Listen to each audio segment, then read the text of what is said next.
Assalamualaikum warahmatullahi wabarakatuh. Shalom, Om Swastiastu, Nama Budaya, salam kebajikan, dan salam sejahtera untuk kita semua. Pada kesempatan kali ini, sebelumnya perkenalkan rekan-rekan saya Muhammad Habib Maulana, Nailatul Faiza, Firda Wulan Purnama, dan yang terakhir saya sendiri Intan Sali Andika.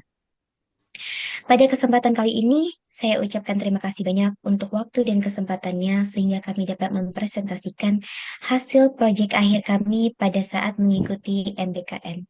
Dan kami persembahkan untuk PT Mitra Talenta Group, Selera Tes, dan Kampus Merdeka yang berjudul Desain Arsitektur Pipeline Data untuk Meningkatkan Kecepatan dan Akurasi Laporan.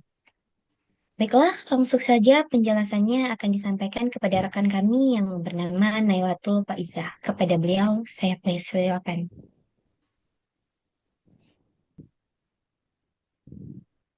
Oke, langkah pertama dalam penelitian ini yaitu mengidentifikasi masalah. Penelitian ini mengidentifikasi beberapa masalah utama dalam pengolahan dan pelaporan data, seperti lamanya waktu pelaporan, kualitas data yang buruk akibat duplikasi, data tidak valid, dan format yang tidak sesuai. Masalah ini mengakibatkan laporan yang dihasilkan kurang akurat, sehingga menghambat pengambilan keputusan yang cepat dan tepat. Oleh karena itu, penelitian ini difokuskan pada perbaikan kualitas data dan percepatan proses pelaporan untuk mendukung pengambilan keputusan berbasis data secara efisien dan akurat. Lalu langkah selanjutnya yaitu pengumpulan data. Kelompok kami mengumpulkan data dari platform Kaggle dengan kata kunci supermarket. Data yang diperoleh yaitu sebanyak 1.001 data yang terdiri dari beberapa kolom, di antaranya lokasi supermarket, ulasan pelanggan, produk, harga produk, dan tanggal transaksi. Data ini menjadi sumber utama untuk menganalisis tren penjualan, perilaku pelanggan, dan performa produk di supermarket. Setelah pengumpulan data, langkah selanjutnya itu pre-processing data yang dilakukan di Pentaho.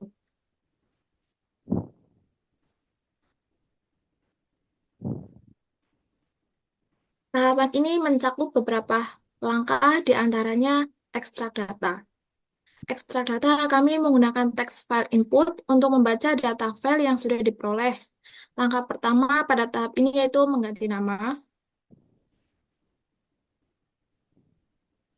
Langkah pertama pada tahap ini yaitu mengganti step name, lalu menentukan di mana letak file yang akan diproses, lalu klik button preview untuk menampilkan isi dari file tersebut, lalu klik button get file, maka akan muncul nama kolom, tipe, format, dan sebagainya.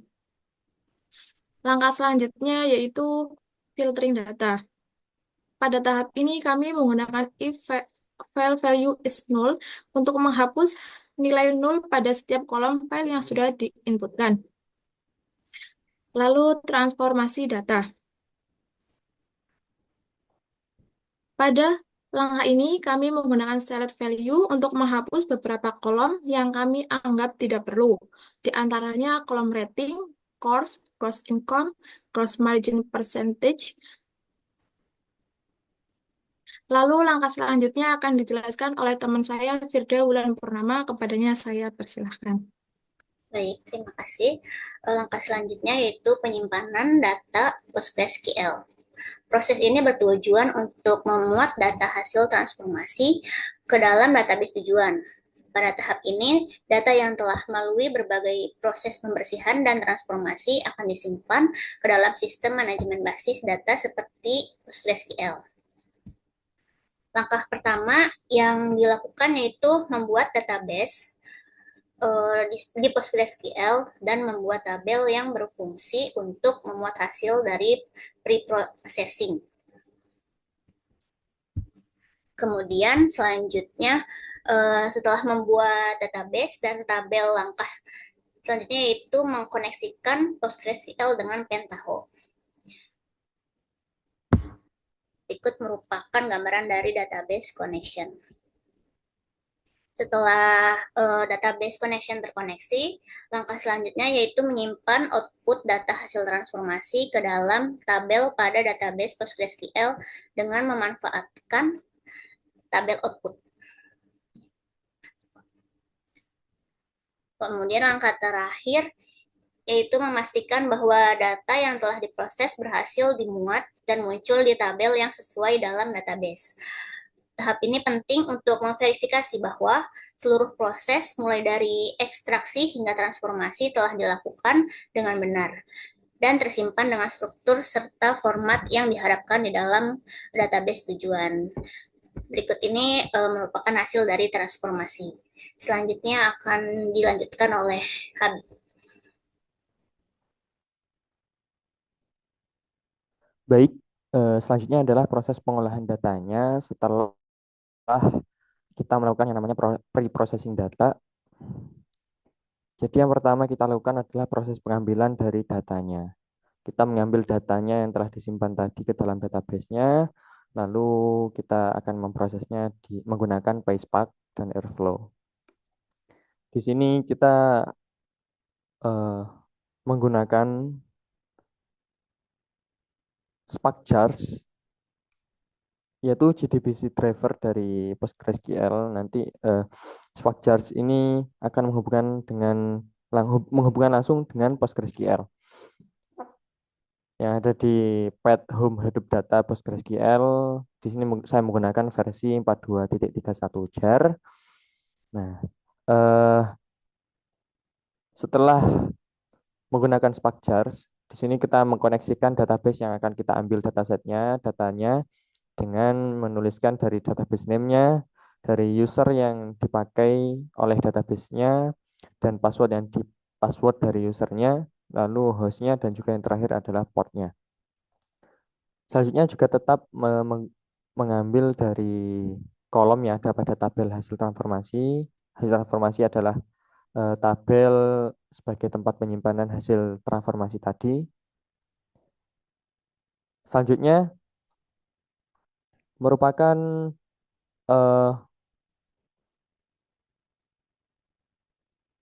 pembuatan dari data frame melalui Spark Season-nya. Spark Season ini adalah awal dari dimulainya Spark. Di sini menggunakan Spark untuk pembuatan data frame-nya. Lalu ada normalizing column names. Nah, ini adalah menormalisasikan nama kolom. Nah, ini kita bisa memasukkan entah itu memakai strip, entah itu memakai lowercase atau uppercase.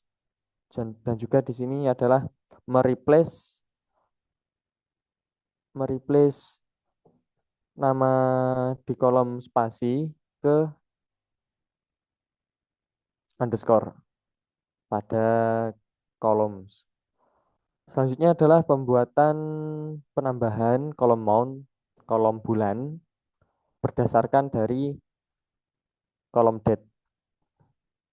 Jadi mengambil dari kolom date yang nantinya akan dibuatkan sendiri kolom yang berisi bulan. Selanjutnya adalah mengkalkulasikan dari bulan, yakni penjualan tertinggi. Jadi nanti akan ada kolom dengan penjualan tertinggi berdasarkan bulannya. Selanjutnya adalah proses pengolahan data di sini menggrouping dari produk lain, group by dari produk lain dengan pembuatan kolom baru. Di sini ada sesuai kebutuhan kita adalah untuk memberikan analisis dan laporan yang akurat ke perusahaan. Di sini ada dari total penjualan, kolom total penjualan, kolom total barang terjual, ada rata-rata dari harga satuan, terus juga dari jumlah transaksi. Ini semua berdasarkan dari kolom produk lain dan menjumlah dari kolom total, kolom kuantiti untuk total barang terjual, merata-ratakan dari kolom unit price untuk rata-rata harga satuan dari barang. Selanjutnya adalah eh, joining antara produk lain dengan mon. Lalu pada additional metadata ini, di sini adalah eh, eh, data pendukung untuk perusahaan karena akan menampilkan dari proses di mana laporan tersebut dilaksanakan. Jadi kapan waktu prosesnya dijalankan, nantinya akan dari perusahaan akan mengetahui. Seperti proses tanggal prosesnya dilaksanakan, dijalankan, dan juga waktu ketika proses itu dijalankan. Nah, report status ini apabila dari baris-baris tersebut dapat masuk ke dalam datasetnya, berhasil diproses, akan mengenerate, akan statusnya generated seperti itu. Lalu adalah Postgres hook. Nah, ini adalah proses penyimpanan data, penyimpanan hasil pengolahan menggunakan Spark tadi ke dalam database sebagai akhir ya. Database akhir sebagai tempat penyimpanan hasil pengolahan data tadi. Di sini kita menggunakan Airflow adalah connection yang telah ditambahkan pada admin pada Airflow. Sebelumnya kita buat terlebih dahulu dari database akhir_con, lalu kita menggunakan PostgreSQL untuk mengkoneksikan dari con ID pada Airflow.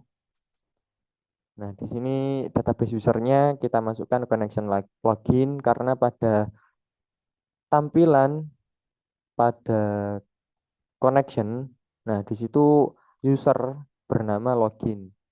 Lalu password, connection password kita ambil di situ. Terus database hostnya kita ambil dari con ID-nya juga. Terus database portnya kita ambil juga dari connection port dari database connection-nya. Lalu juga nama dari database-nya. Selanjutnya adalah mengkoneksikan dengan JDBC URL, tetap menggunakan seperti itu.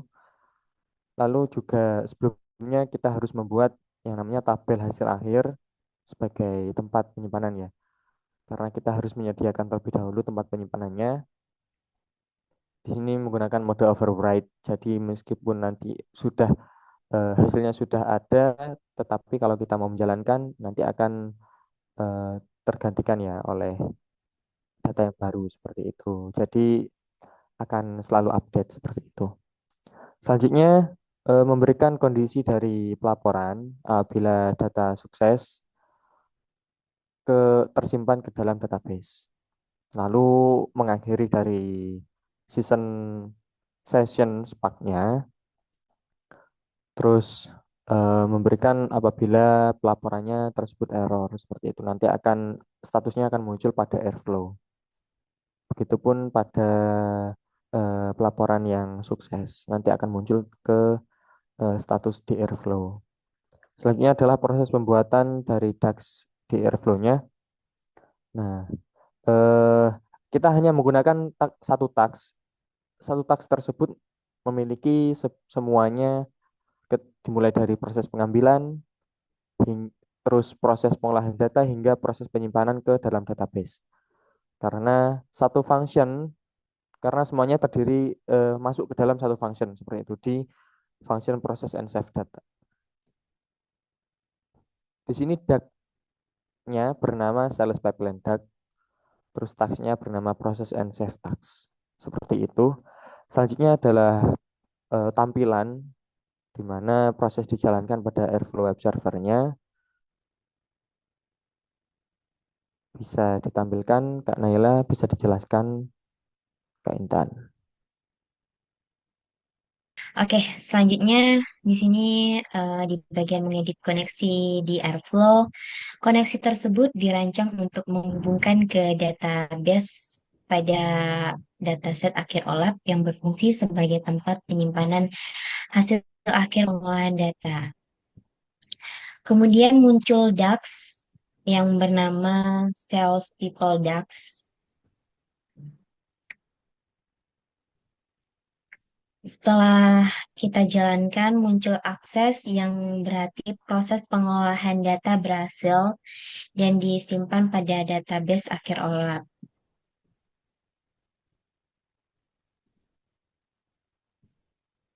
Di bagian admin, kemudian di collection,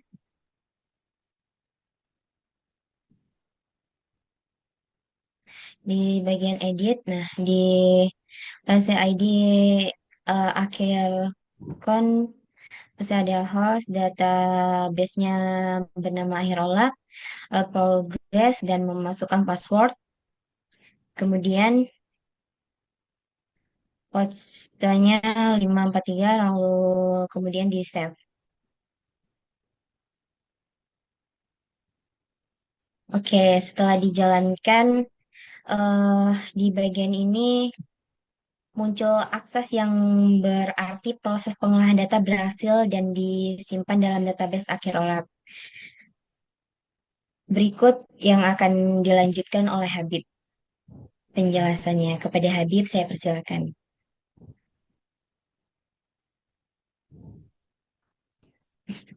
Oke, jadi bisa dilihat di sini adalah database akhir OLAP di sini. Nah, dengan tabelnya hasil akhir tadi adalah proses penyimpanan, tempat penyimpanan dari hasil pengolahan data tadi. Yang pertama ini saya akan menjelaskan terkait dengan kolom-kolomnya satu persatu. Produk lain di sini adalah kategori dari produk yang tersedia pada supermarket tersebut. Lalu pada kolom branch adalah cabang dari toko tersebut. Di sini ada cabang A, cabang C, cabang B.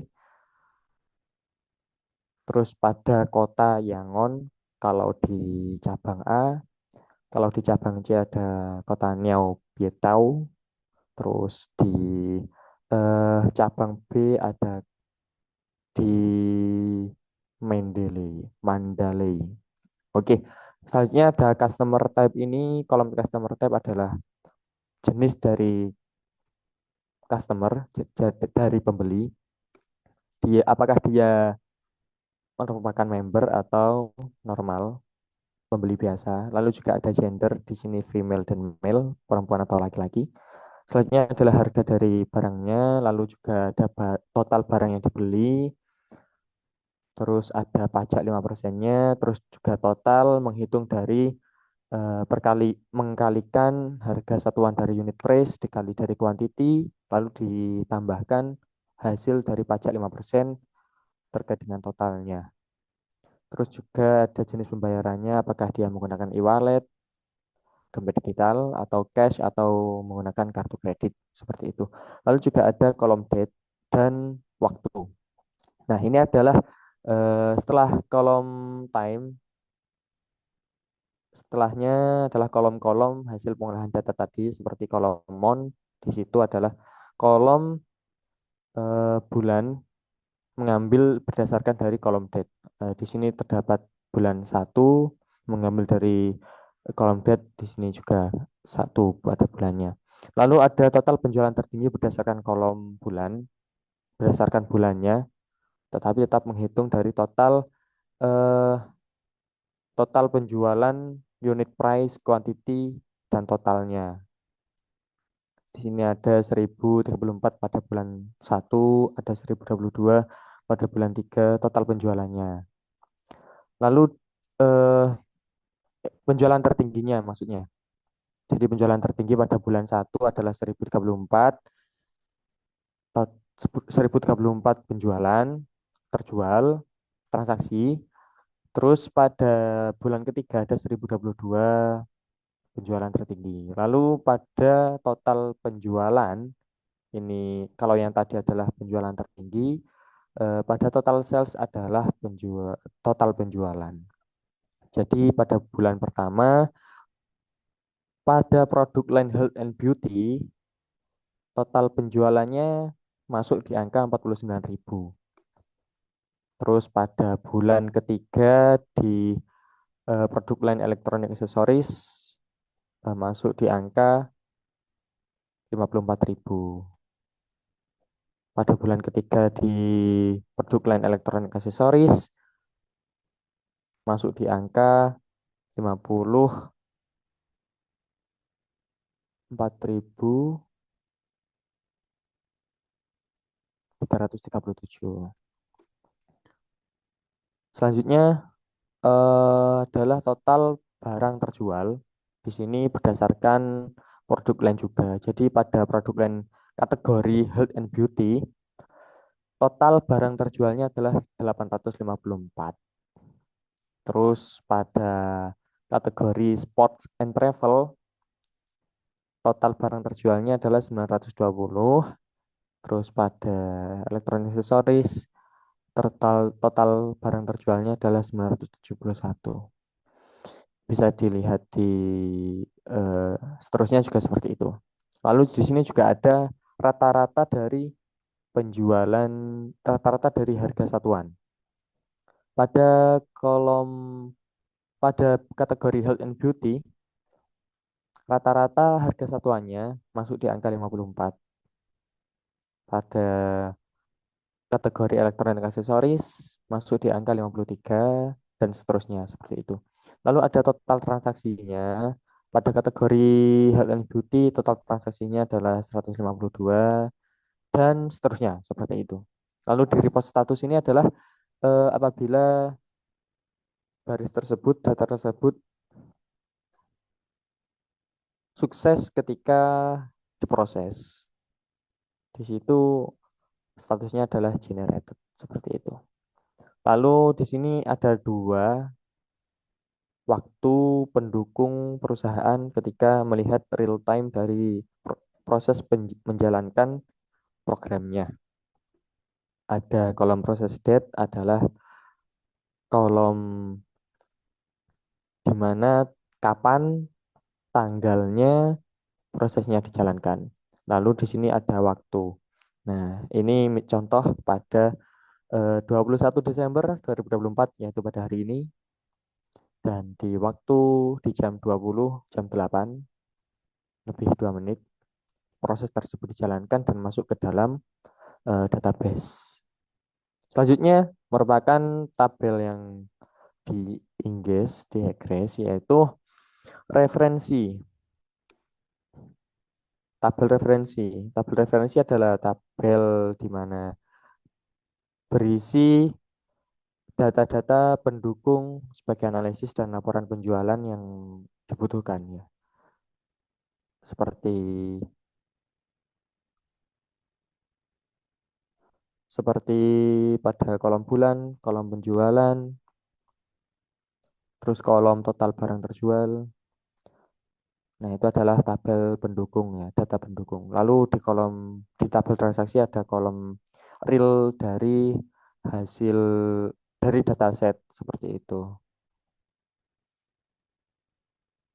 Oke, selanjutnya adalah proses visualisasi dari database akhir OLAP ini sebagai tempat penyimpanan. Lalu akan dijalankan proses visualisasi sebagai mempermudah perusahaan atau klien dalam membaca datanya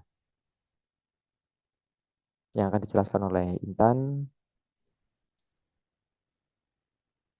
Baiklah, pada tahap ini adalah tahap akhir setelah data diproses menjadi visualisasi data, di mana visualisasi data menggunakan software Metabase yang dapat diakses pada web browser dan sudah terhubung pada database yang dibuat yaitu Akhir OLAP, yang merupakan database tempat penyimpanan hasil pengolahan data pada fitur visualisasi tersebut. Dapat memilih dua kolom sebagai perbandingan sehingga ada tervisualisasikan hasil visualisasi dari dua kolom dapat dilihat dari gambar berikut. Nah, di sini dapat dibandingkan di antaranya seperti yang diambil contoh pada health and beauty. Di sini dapat memudahkan kita membaca ada berapa barang yang terjual seperti yang ada pada tabel.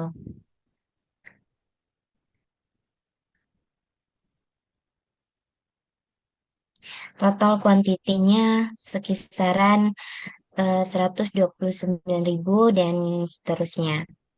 Dan pada total kuantitinya adalah jumlah dari tabel-tabel tersebut.